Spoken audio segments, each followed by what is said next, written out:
नमस्कार दोस्तों, सतीश गुप्ता की खास प्रस्तुति में आपका बहुत बहुत स्वागत है। अगर आप छत्तीसगढ़ से हैं और नेपाल दर्शन यात्रा करना चाहते हैं तो यह वीडियो आपके लिए काफी हद तक सहायक सिद्ध होगा।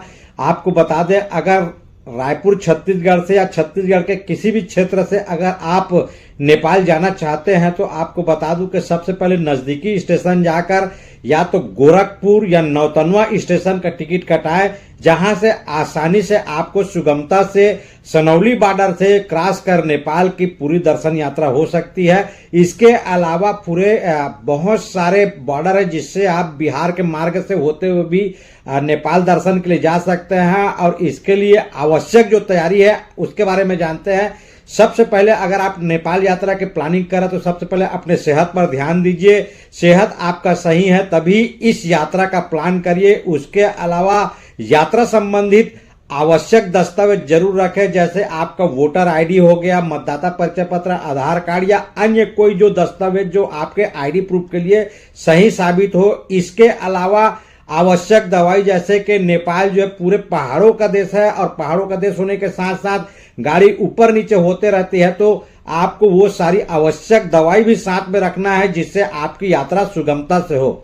रही बात साधन की, तो आप अगर नेपाल जाना चाहते हैं तो रायपुर छत्तीसगढ़ से दिल्ली और दिल्ली से काठमांडू के लिए फ्लाइट भी कर सकते हैं, नहीं तो आप आसानी से गोरखपुर रेलवे स्टेशन या नौतनवा स्टेशन पे जा करके वहां से निजी साधन से या फिर वहां से बहुत सारी प्राइवेट गाड़ी, बस व ट्रेवलर चलता है, उससे कर करके आप आसानी से नेपाल की यात्रा कर सकते हैं।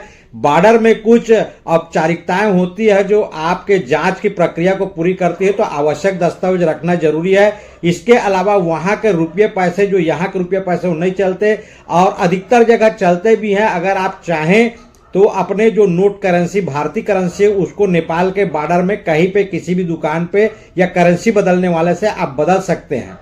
इस तरह आप नेपाल की यात्रा शुरू कर सकते हैं हमारे द्वारा। जबकि गोरखपुर से जो हम निजी कार से गए थे, तो आप अगर चाहे तो छत्तीसगढ़ से भी निजी कार से जा सकते हैं, लेकिन ध्यान रहे निजी कार में जाने से वो आप सारी सुविधाएं या यात्रा नहीं कर सकते, क्योंकि आप अपने साधन से जाते हैं तो वहां पर एक भंसार करके परमिट बनवाना पड़ता है और आप कितने दिन की यात्रा करते हैं उसकी भी परमिशन लेनी पड़ती है। इसके बाद ही आपका गाड़ी प्रवेश करता है और उसके कुछ चार्जेज होते हैं जो वहां के नियमानुसार होते हैं।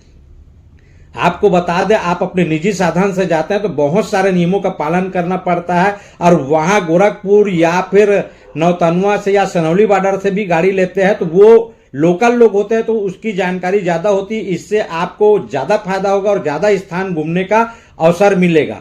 हमारे द्वारा गोरखपुर से एक निजी ट्रेवलर कंपनी से हमने एक कार अटेंड किया था, जिसमें लगभग हम लोगों ने 8 दिन और 7 रात नेपाल में गुजारे। तो उन्होंने हमें सबसे पहले गोरखपुर से बिहार बिट्ठा बॉर्डर से जनकपुर लेके गया। जनकपुर जो कि बिट्ठा बॉर्डर से लगभग 30 किलोमीटर दूर है, तो वहां पर हम जनकपुर गए और जनकपुर में अब बहुत सारे जैसे मंदिर है, जैसे कि जनक महल है, राम जानकी जी विवाह मंडप है। उसके अलावा वहां से कुछ दूर पर, थोड़ी दूर पर भगवान श्री रामचंद्र जी के जो धनुष टूटे थे उसके कुछ अंश है। इसके अलावा राजा जनक जी का जो कि कुल देवी देवता का मंदिर है वो भी है, भगवान श्री रामचंद्र जी का भी मंदिर है, वहां पर गंगा सागर का भी मंदिर है। इसके अलावा आप भूतेश्वर महादेव है जिसके आप दर्शन कर सकते हैं। इसके आसपास भी बहुत सारे जगह है जिसके आप जनकपुर में रहकर दर्शन कर सकते हैं। उसके बाद वहां से लगभग सामान्य रास्ते से जाएंगे अगर कार से तो 400 किलोमीटर दूर पर काठमांडू पड़ता है। वहां पर प्रभु श्री पशुपतिनाथ जी के दर्शन होते हैं। इसके अलावा वहां पर मां शक्तिपीठ गुहेश्वरी देवी मंदिर दर्शन होते हैं। इसके अलावा ऐसी मान्यता है कि केदारनाथ जी का जो आधा शेष भाग है डोलेश्वर महादेव के रूप में काठमांडू में पशुपतिनाथ मंदिर से लगभग 17 किलोमीटर दूर डोलेश्वर महादेव है, वहां पर आप जाकर उसका दर्शन करके केदारनाथ यात्रा को पूरी कर सकते हैं। इसके अलावा स्वयंभूनाथ बौद्धिस्ट माउंटेन देख सकते हैं। इसके अलावा श्री बूढ़ा नीलकंठ मंदिर जो कि भगवान विष्णु शयन किए हुए हैं उसकी आप मंदिर देख सकते हैं। इसके अलावा बहुत सारे दार्शनिक स्थल हैं जो कि आप काठमांडू में दर्शन कर सकते हैं।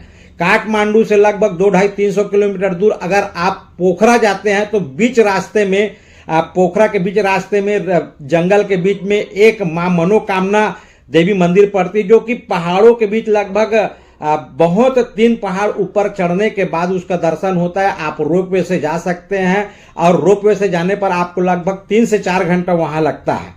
तो आप मनोकामना मंदिर दर्शन कर सकते हैं और 3 से 4 घंटे में दर्शन करके अगर भीड़ ना हो तो आसानी से आ सकते हैं। भीड़ होने पर 5 से 7 घंटा आपको लाइन लगना पड़ सकता है, जो कि बहुत ही सिद्ध मंदिर है मनोकामना मंदिर। ऐसी मान्यता है कि वहां जाने वाले हर भक्तों की इच्छाएं माता रानी पूर्ण करती है।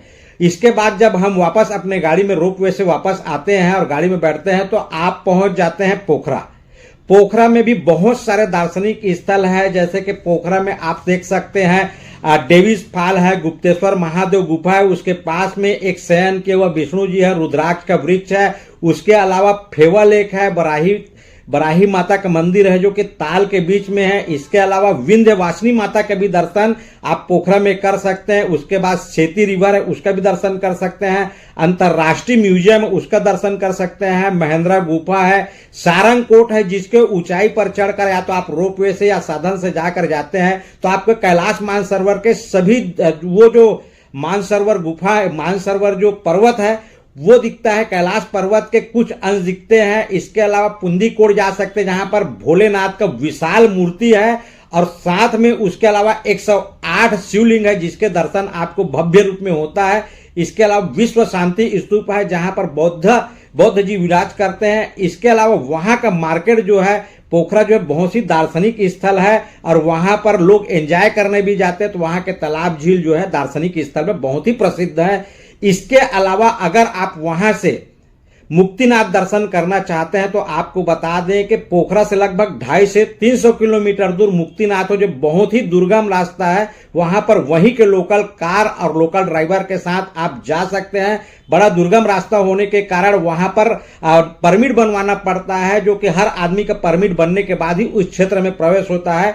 लगभग पूरे पहाड़ियों के क्षेत्र में केदारनाथ टाइप के वहां पर पहाड़ी और जंगल के बीच, बड़े बड़े पहाड़ों के बीच चढ़ने के बाद लगभग 12,300 से ज्यादा फीट ऊपर चढ़ने के बाद आपको 500 लगभग सीढ़ी चढ़ने के बाद भगवान मुक्तिनाथ के मंदिर का दर्शन होते हैं, जो कि भगवान विष्णु जी के अवतार और जो कि तुलसी मैया के जो शालिग्राम है, शालिग्राम रूप में वहां पर विराजे हुए हैं। और ऐसी मान्यता है कि वहां पर गंडकी नदी जो है वहां से बहती, उसके 108 गौमुख धारा है जिससे स्नान करने से मोक्ष की प्राप्ति होती है। उसके साथ ही सरस्वती कुंड और लक्ष्मी कुंड के स्नान के बाद ही आप मुक्तिनाथ के दर्शन करते हैं तो आपकी यात्रा सफल होती है। उसके अलावा वहां पर शालिग्राम पत्थर भी मिलते हैं जो कि गंडकी नदी में, वहां पर काली गंडकी नदी है बहते, वहां पर दर्शन होता है। बहुत ही अलौकिक नजारा होता है, बहुत ही दिव्य दर्शन होते हैं वहां के यात्रा का, क्योंकि ये जो केदारनाथ टाइप के एकदम दुर्गम रास्ते पर है और बहुत ही ठंडा माहौल रहता है